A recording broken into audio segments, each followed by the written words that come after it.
Did you know that the FBI has a world-class code-breaking team? Basically, their job is to decode any encrypted evidence. So imagine coming across a piece of evidence that appears to have secret messages embedded inside of it. It's the job of these brainiacs on the decoding team to go in there and figure out what those secret messages are. Now, this decoding team is incredibly good.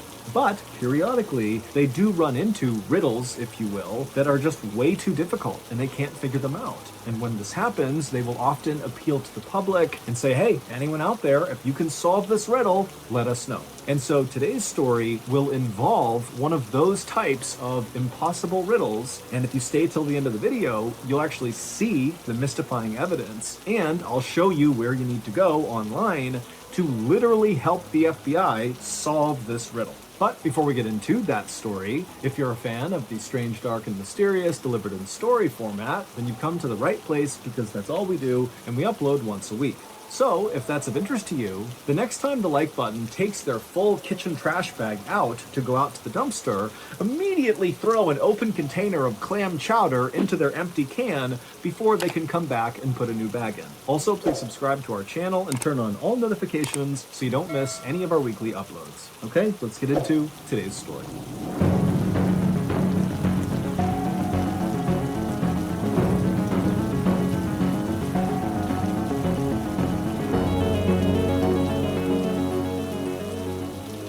At around 5 o'clock in the evening on June 25th, 1999, a man named Ricky McCormick stumbled into an emergency room in St. Louis, Missouri, with his hand over his chest, complaining that he couldn't breathe. He said he had asthma, and earlier that day he had been cutting the grass, and so maybe that had caused a flare-up. But either way, here he was in a lot of discomfort saying, I need help. Ricky was 41 years old, and for his whole life, he had had heart and lung problems, and so him arriving in this state in the ER was actually not all that uncommon for him. And so this hospital did what they did with anyone who came in complaining that they couldn't breathe. They immediately took Ricky to a back exam room, and they hooked him up to all these monitors to make sure his heartbeat was steady and that his oxygen levels were plenty high. And once Ricky was in the exam room getting hooked up, he started acting really agitated, and he kept looking around the room like he was scared that someone was going to jump out at him. And he was also sweating profusely, and whenever he did speak, he spoke so quickly no one could really understand him. But despite Ricky's odd behavior, the heart monitor showed his heart was beating steadily, his oxygen levels were perfectly fine, and when the doctor came in and examined Ricky, even though he clearly saw that something was off about Ricky, there wasn't any sign that there was anything physically wrong with Ricky. And so the doctor and the nurses agreed that whatever was going on with Ricky had to be psychological. And as it happened, Ricky did have a long history of psychological issues. He was known for making things up all the time, just telling people these crazy stories about himself, like how he was this talented singer and he was about to go on tour, or that he was actually a prince, or that he was studying to be a doctor. I mean, things that nobody thought was true, but Ricky would say as if this is just common knowledge, this is who I am. And so Ricky's family for the longest time had just assumed that Ricky was either bipolar or maybe schizophrenic. Those are both serious mental health disorders that totally disrupt normal thinking. But Ricky, despite being encouraged by his friends and family to go get help, never got help for any of his psychological issues. And so Ricky's life had kind of gone off the rails. He had dropped out of high school and not gone back to any sort of schooling, and he had spent some time in jail. Now, Ricky was living in a low-income, very dangerous part of St. Louis, which is a big Midwestern city on the Mississippi River that in 1999 had a very serious issue with gang violence. Ricky absolutely hated it there, but he had no way to actually leave St. Louis. In fact, Ricky didn't even have his own place. He bounced around from his mother's place, his aunt's place, and his girlfriend's place. Ricky did work, but the work was very sporadic, and it was for the most part just night shifts for random odd jobs. And when Ricky was actually working, he really just spent his time chain smoking cigarettes and drinking literally gallons of coffee. Back at the ER, Ricky, who was still in the exam room, had only been there for less than an hour when the doctor came back in and told Ricky that he was okay and he was going to be discharged. Now, Ricky immediately said, no, I have to be here tonight. I need to stay here. You need to admit me. But the doctor just kind of ignored what he said and handed him the discharge paperwork. 15 minutes later, when a nurse came back into the exam room to get this paperwork from Ricky, she would walk in and see Ricky still sitting on the exam bed, kind of fidgeting around, looking down at this paperwork on his lap that immediately she saw he had not filled out. He had just signed his name at the bottom. And when she walked in, Ricky looked up at her and he kind of shrugged his shoulders and looked at her and was like, "I don't know how to read or write. Can you help me?" And so the nurse immediately felt bad for Ricky. I mean, he's got dirty clothes on, he looks thin and frail, he's clearly very down on his luck, there's some issues happening with this guy, and he can't even fill out his discharge paperwork. And so she said, no problem. She sat down with him, and together they filled out his paperwork.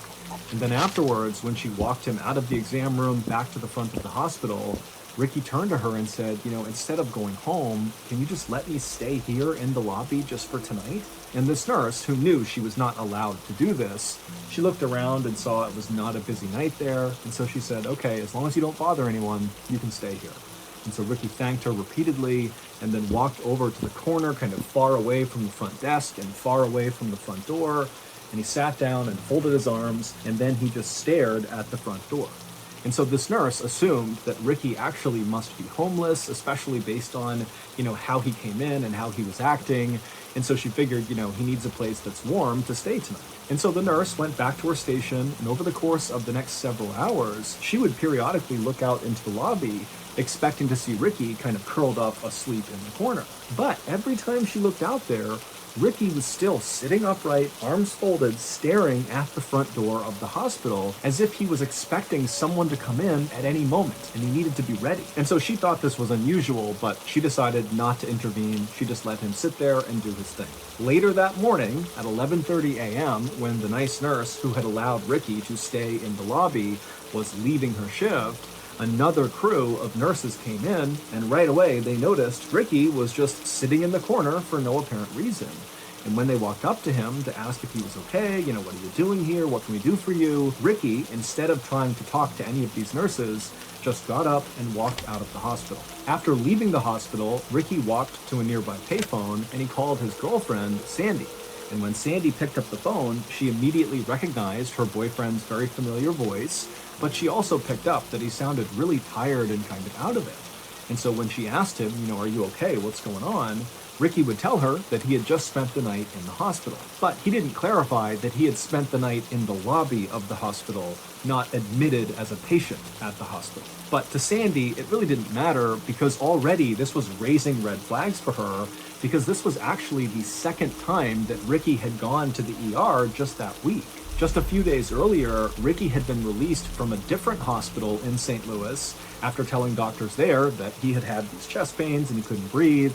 And so he had been admitted for a couple of days, but ultimately they determined that there really was nothing wrong with him. And they too believed whatever was happening with him had to be psychological. And so he had been released. Additionally, Sandy had been growing increasingly worried about Ricky because over the last several weeks, Ricky had begun acting really paranoid, to the point where anytime he was in her apartment and somebody outside the apartment just walked down the hallway, Ricky would jump as if he was worried whoever was out there was going to barge in at any moment. But whenever Sandy asked Ricky, what's going on? Why are you so paranoid?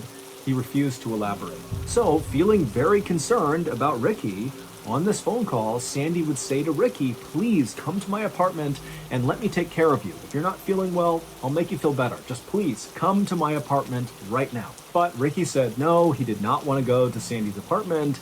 He told her instead he was going to walk to a nearby gas station to get a bite to eat, and then afterwards he would give Sandy a call. And so the two of them agreed to this plan. They hung up. But then Ricky did not call Sandy later. A worker at the gas station where Ricky said he was going would later tell authorities that Ricky did come into the gas station and he got a hot dog on that day, the 26th. And then the next day, this same worker said, yep, we saw Ricky again on the 27th. He came in here, he got a bite to eat, and then he left. But after that, nobody saw Ricky. Not his aunt, not his mom, not his girlfriend. He didn't show up in any other emergency rooms in Missouri. He just disappeared.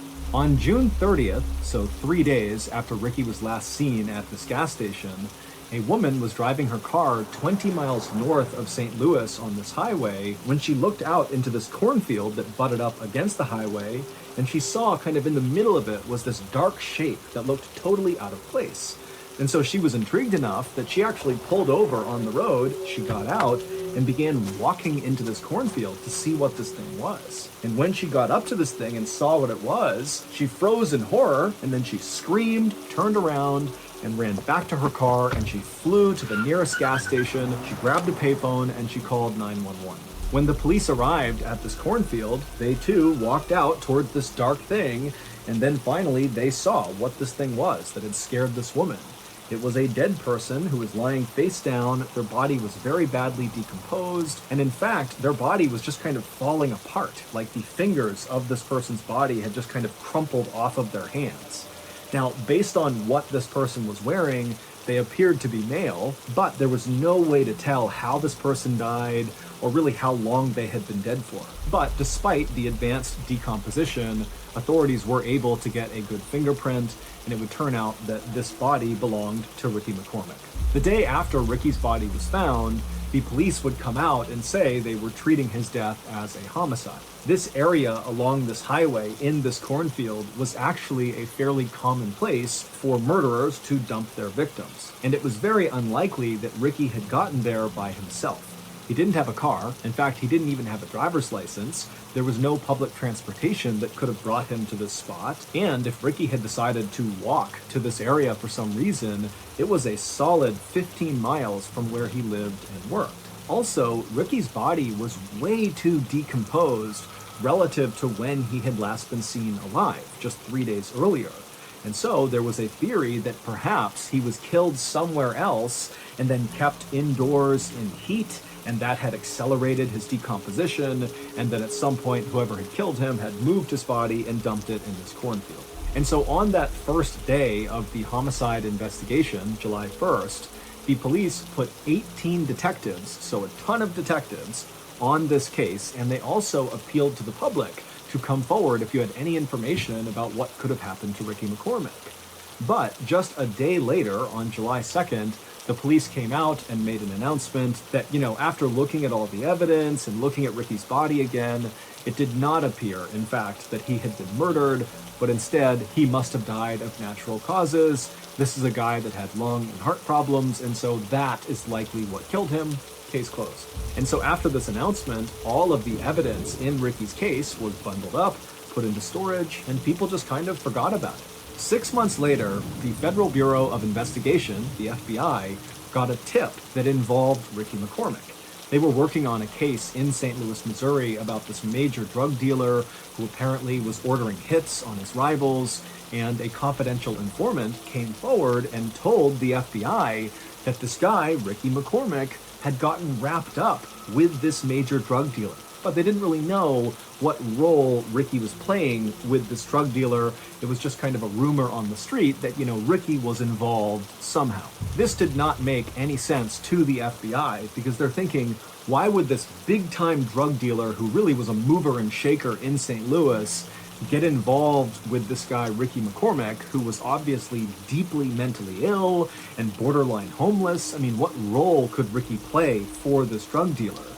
But the FBI still did follow up on this tip because it was very credible, and when they spoke to the local police who had investigated Ricky's death, they got Ricky's file, which meant they got all of the evidence, and immediately the FBI realized the local police had overlooked a very strange piece of evidence found in Ricky's pocket. This strange evidence was quickly sent to FBI headquarters in Quantico, Virginia, and it landed on the desk of a forensic analyst named Dan Olson. Dan was relatively new to the FBI, but he was highly disciplined and very methodical. And so when he received this piece of evidence, he got to work right away trying to figure out what it was, what it meant in relationship to Ricky and this drug dealer, and maybe does it answer the question of how these people are connected. But despite his best efforts in calling in the experts and using every computer program to analyze this evidence, he just could not figure out what it meant. At the same time that Dan was doing this, the big drug dealer who was the target of that big FBI investigation in St. Louis was arrested on gun and drug charges, and so the big case was now over. And suddenly, trying to figure out what connection Ricky McCormick had to this drug dealer was kind of irrelevant because the drug dealer was behind bars and Ricky was already dead. And so the FBI kind of put a pause on trying to figure out what this evidence was. And so Dan, even though he was really curious now, he was fully invested in trying to figure out what this thing was, he realized he had to give it up too and move on to something else. And so the strange evidence went back into storage, and once again, everyone just kind of moved on from Ricky McCormick. But Dan never really forgot about this mystifying piece of evidence. It was always in the back of his mind. 22 years later, Dan Olson had now become very senior at the FBI. He was actually in charge of their cryptanalysis and racketeering unit. Basically, he was in charge of the people at the FBI who specialized in code breaking, meaning they were the people that would pull any sort of secret messages embedded inside of evidence. And so at some point after taking over this unit, Dan pulled out of storage this strange piece of evidence connected to Ricky McCormick, and he said, you know what? I just need to know what this means. I have to figure it out. I've never been able to. It's haunted me ever since. And so Dan went public. He went to the media and he asked the world to take a look at this mystifying piece of evidence and come forward if you have any idea what it means. When Ricky was discovered in that cornfield, the local police quickly emptied his pockets. And in his pants pocket were two documents that contained an incredibly complex cipher or code. It was basically 30 lines on each piece of paper with different symbols and letters and capital letters. I mean, it looked like total gibberish to the untrained eye. But to people like Dan and his code-breaking team, these symbols and letters could mean there was a secret message hidden inside of these documents if you could break the code system. But of course, no one could ever break that code. So how in the world does a guy like Ricky, who is basically functionally illiterate and can only write his name, he's clearly mentally ill and he's not really in touch with reality all the time, how does a guy like that come to be in possession of these complex ciphers? And if he didn't write these ciphers, because that's possible, maybe somebody else gave them to Ricky, well, why would anyone who came up with this very complex cipher entrust a guy like Ricky to be the one to carry these things around? I mean, presumably, they contain confidential information that's been very carefully hidden inside of the cipher. And so why give it to Ricky? He's such a liability. And also, what happened to Ricky in that cornfield? I mean, we don't even know how he got there. We don't know how he was killed. All we know is that he had these ciphers in his pocket when he was found. And so many people believe, including law enforcement, that the answer to, what happened to Ricky and what was his connection to this drug lord in St. Louis, if any, or, what was he up to, will all be solved if we can just figure out what these two ciphers mean. But as of right now, no one has solved the riddle of what these two ciphers mean. All we know is that Ricky McCormick, a couple of weeks before he died, became increasingly paranoid and was so scared of someone or something that he was likely running into these hospitals just to hide out. But eventually, whoever or whatever Ricky was scared of very likely caught up to him and killed him. But until we crack these ciphers, we very likely will have no idea what actually happened to Ricky McCormick. Today, the FBI has set up a special website where you can look at these two ciphers that Ricky had in his pocket, and if you're able to crack them, because someone's going to eventually, you can tell the FBI through this website and potentially help solve Ricky's murder. To go to this FBI website, click the link in the description below. So that's going to do it. If you enjoyed today's story and you want to hear more stories like it, be sure to check out our podcast called the Mr. Ballin Podcast, which has hundreds more stories, many of which are exclusive to the podcast. So if you want to listen to those stories, again, it's called the Mr. Ballin Podcast, and it's available exclusively on Amazon Music.